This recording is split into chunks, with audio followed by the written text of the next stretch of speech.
Muy bien, continuamos aquí en el programa. Está con nosotros el actual diputado provincial por unas horas todavía y ex vicegobernador de la provincia, Jorge Gen, que ahora, en pocos días más, tendrá un nuevo lugar en la provincia, en una institución como la Defensoría del Pueblo.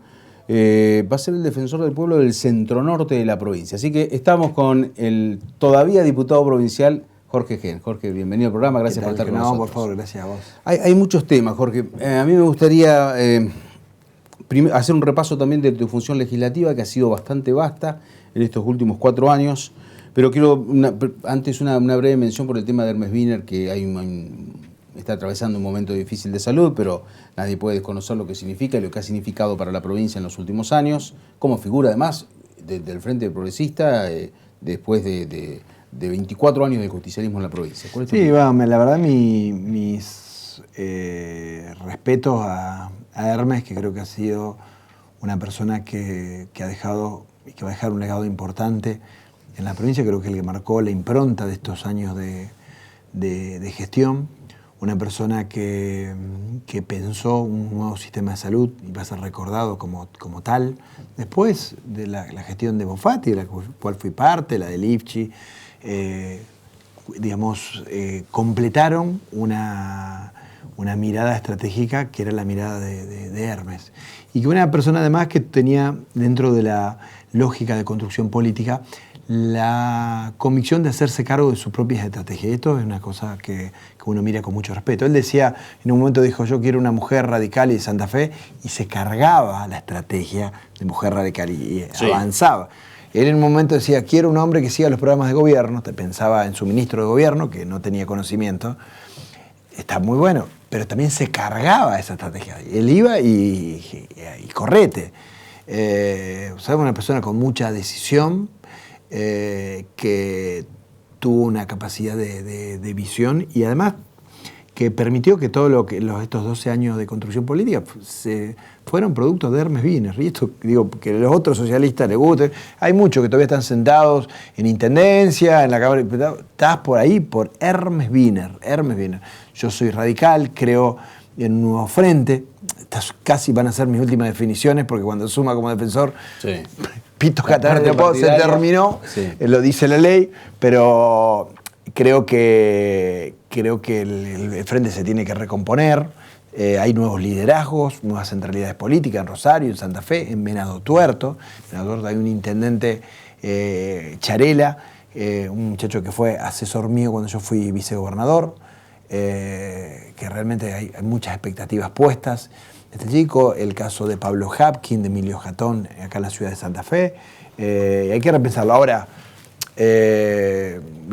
creo que hacia atrás, hacia atrás, tengo un reconocimiento personal, pero además porque conozco he tenido muchas reuniones con Hermes Wiener y es una persona que ha tenido el poder político que lo ha tenido él para llevar adelante esta transformación. Ninguno hubiera hecho lo que hizo, ningún otro socialista, si no hubiera sido así. Y así va a ser recordado por la historia. Yo estoy convencido que la historia, el que va a quedar, fuertemente como el impulsor de estas decisiones, de algunas cosas más, va a ser Hermes. Bueno, no quiero sacarle méritos de ninguna forma a Lifchi, ¿no? En muchas de las cosas que se han inaugurado en estos últimos años se comenzaron la gestión de Wiener. Claro, porque entre ellos el tema de los hospitales. Los hospitales, la idea esto de los centros de salud, porque no es los centros de salud, no es que vamos a hacer centros de salud, no.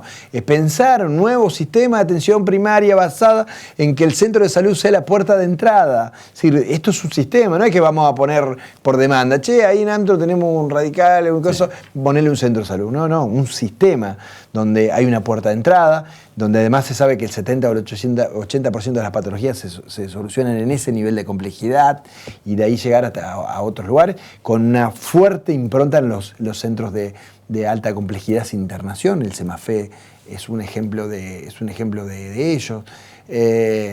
Los centros culturales, esto de pensar, hoy el Molino, la Redonda, yo cada vez que viene alguien de Santa Fe le muestro con mucho orgullo lo que hemos avanzado y dicen, estos son centros culturales que solamente en algunos lugares de Europa lo vi. como algo del Estado. Bueno, ese es el legado que nos va a dejar Hermes Wiener, digamos. Creo que en otros casos ha habido capacidades para completar un proceso, pero ¿quién pensó? ¿Cuál es el proyecto que pensó Lipchi o el proyecto de Bonfatti? Digamos, el que tuvo esa capacidad de pensar una provincia y proyectarla por 12 años, y los otros lógicamente lo continuaron, fueron, sin lugar a dudas, es Hermes Wiener. Jorge, te paso un poquito al área legislativa. La verdad es que yo estuve haciendo un repaso, inclusive por los datos que vos publicás, pero además de todas las cosas que has hecho en los 4 años, y me llamó la atención la cantidad de proyectos, de iniciativas. Algunas vieron luz, otras no, lógicamente, esto es parte de la actividad parlamentaria. ¿Cómo lo sentís vos después de 4 años de gestión?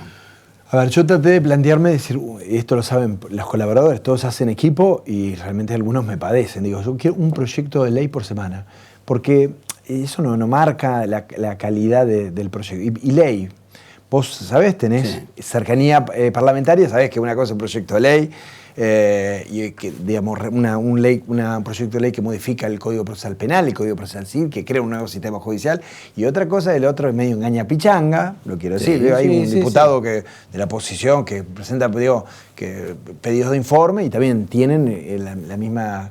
El proyecto de ley es, digamos, la mayor expresión legislativa porque es normar la vida y la convivencia de todos los santafesinos en función de las atribuciones constitucionales.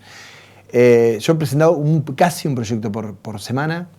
He participado en los grandes debates, que ya no son míos, sino del Ejecutivo Provincial, reforma del Código Procesal Penal, relacionado con mayores derechos a las víctimas. También hemos presentado y hemos metido algunas cosas que tienen que ver con esto.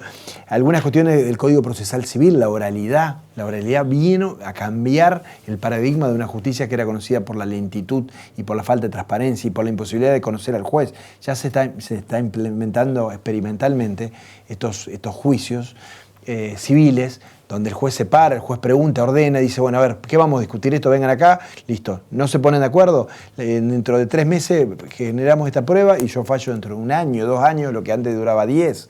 Bueno, hemos participado, juicio por jurados. Hay una deuda ahí con la aprobación del Senado, ¿no? Vos impulsaste mucho el tema. Me acuerdo de algunas experiencias que se trajeron. Sí, juicio por jurado, yo estoy convencido, porque hay lugares que se implementan. Primero, hay un mandato constitucional del año 53 del juicio por jurado. Segundo, no tiene nada que ver con las películas norteamericanas, tiene que ver con experiencias que ya tienen un recorrido. Hay ya algunos lugares, provincia de Buenos Aires, Neuquén, que ha llevado adelante un proceso de reforma donde los jurados, personas que son designadas juradas, que cobran un sueldo por cada día, terminan diciendo, fue lo más importante que me pasó en la vida.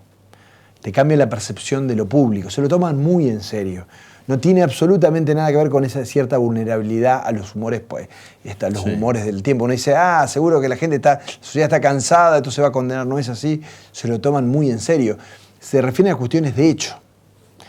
Cierran el proceso de discusión de lo que pasó. Esto es una cosa particular, porque vos necesitas una mayoría una unanimidad o una mayoría de 10. En algún momento se ponen de acuerdo y es como que tiene tal nivel de credibilidad esto de la democratización de un poder que está siendo muy discutido que se termina la discusión. Es una deuda del Senado. Recuerdo, por ejemplo, el tema de la despenalización del cannabis medicinal, o mejor dicho, cuando se trató ese tema, vos te lo pusiste al hombro. También. Incluso firmaste, o sea, no solamente debatiste, sino que después, como abogado que sos, te pusiste al frente de un reclamo ante la justicia federal. Sí, porque en realidad creo que hay mucho prejuicio con respecto al cannabis medicinal. Estamos hablando de una herramienta que primero es complementaria, que tiene evidencia científica y le cambia la vida a mucha gente. ¿Vos con qué cara le decís a una madre que comprobó efectivamente que su hijo, que tiene una epilepsia refractaria, que tenía 300 convulsiones y ahora tiene 2 o 1 o ninguna, ¿en nombre de qué lugar te parás a decirle, no, ley de estupefaciente, no solamente el Estado no te ayuda, sino, ojo, que podés tener un problema penal? porque estás jugando con la marihuana. Informate. Hoy el cannabis medicinal está haciendo, hay una ley provincial que lo incluye dentro de los protocolos de uso.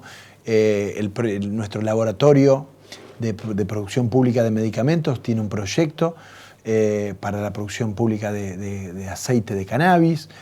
Hay una ley nacional que también promueve la investigación, y que en alguna forma, porque también está la cuestión del autocultivo, el autocultivo con controles. Las madres autocultivan. Sí, por una cuestión de... ¿Vos sabías? Sí, y vos decís, pero vos me estás hablando de la ley de estupefacientes, ¿lo estás haciendo acá en vivo? No, pero es... Pero ¿qué duda tenés? Que si vos sabés lo que tenés de esto que le cambie la vida a tu hijo, ¿sabés de qué está hablando? Entonces, hay mucho tontismo. Perdóneme, hay mucho tontismo. Existe esta preocupación. Había algunos actores también de la provincia, de la región, fuertemente no se quiso meter en este tema porque veía cannabis y decía, no, nosotros somos del... ¿Pero qué estamos hablando? Estamos hablando de dos cosas. Estamos hablando de un medicamento, si querés, y me parecía que ese debate había que darlo. A mí yo no podía estar mirando una encuesta y decir, no, vos diferenciate del narcotráfico. ¿Qué estás haciendo, tonto? Sí, le pusiste el cuerpo. Y le puse el cuerpo, fui a la justicia. Creo que más temprano que tarde, este tema va a ser abordado con la seriedad y con la sensibilidad, con la empatía del otro, como para que sea abordado. Hoy, ¿qué deuda te queda de los 4 años en diputado? Mirá, tenía algún proyecto relacionado con el abordaje de los niños y adolescentes cercanos a los búnker. Creo que, y quiero ver si lo puedo presentar el lunes, hasta simbólicamente, para terminar un trabajo arduo, porque creo que hoy hay una mirada jurisprudencial que dice, ese chico no tiene que ser investigado, hay que investigar a otros por ese chico. ¿Me seguís la diferencia? Sí, no es lo mismo. Es decir, no es que no lo condenamos, vamos a condenar a otro por trata por ese chico. Ese chico no es un victimario, ese chico es una víctima de las peores, la cara más cruda, porque pasa 20 horas en un búnker, 20 horas pasa en un búnker sin comer. Los soldaditos de la droga, digamos. Los soldaditos de la droga, hay que decirlo claramente, demuestran, y yo hablo desde el lugar del Estado, porque lo tengo que hacer desde la provincia de Santa Fe, desde mi pertenencia hasta el 10 de diciembre a este proyecto político, que en realidad lo que hay que generarle a los niños son oportunidades de vida, hay que darle elementos e insumos para que construyan su historia personal. Entonces, esto es lo que creo. Yo sé que hay estos debates, la imputabilidad, pero es lo que creo. No me peguen, digamos. Sí. Creo en esto y quiero tratar de pensar ahí algún programita o alguna cosa que focalice el tema en estos chicos. ¿Y cómo ves lo que viene? Porque ahora vas a una institución, un organismo como la Defensoría del Pueblo con otra función en la sociedad. ¿Cuál es la expectativa? Mirá, hay una cuestión muy curiosa. Hay muchos proyectos, muchos sancionados, que en realidad tienen que ver con eso. Por ejemplo, yo presento un proyecto de mediación, proyectos de acciones colectivas, que son las acciones que vos realizás cuyo efecto no sea individual, no es sino para un cúmulo de gente. Es decir, si vos tenés, por ejemplo, gente que le debitan 20 pesos de tu caja de ahorro, no, por la insignificancia no vas a hacer juicio, pero la Defensoría puede hacer juicio por los 200.000 tipos que le debitan estos 20 pesos. Y sobre todo contra el sistema financiero, que es uno de los que más plata ha ganado, ¿no? Pero, bueno, yo tengo la satisfacción de haber sido el autor material e intelectual de la ley, con otros diputados, pero fui el primero que planteé este tema, inclusive antes que el Ejecutivo, del abogado del niño, claro. que fue sancionado. ¿Qué significa que sea sancionado? Que a partir de su promulgación, cada vez que haya un caso que esté involucrado una niña, niño y adolescente en temas que están relacionados con todo el proceso de adopción, medidas excepcionales se llaman, abuso sexual o violencia familiar, tiene que haber un abogado del niño. ¿Cómo sería? El juez, en esos casos, necesariamente tiene que oficiar al colegio de abogados y decir, dame una terna, y le ponemos un abogado que lo va a pagar el Estado con fondos de la lotería. En otros casos, el juez puede, en otros casos que no son estos, pero que pueden ser graves de vulneración de derechos, puede decir, me parece, creo, ahí es facultativo. En estos casos es obligatorio. Me parece que en este caso este chico necesita su propio abogado. Jorge, muchísimas gracias por tu tiempo. Por favor, y nos reencontraremos pronto, seguramente para hablar de esto, de las mediaciones, los reclamos ante las empresas privadas del Estado. Va a ser un gusto para mí. Gracias a vos.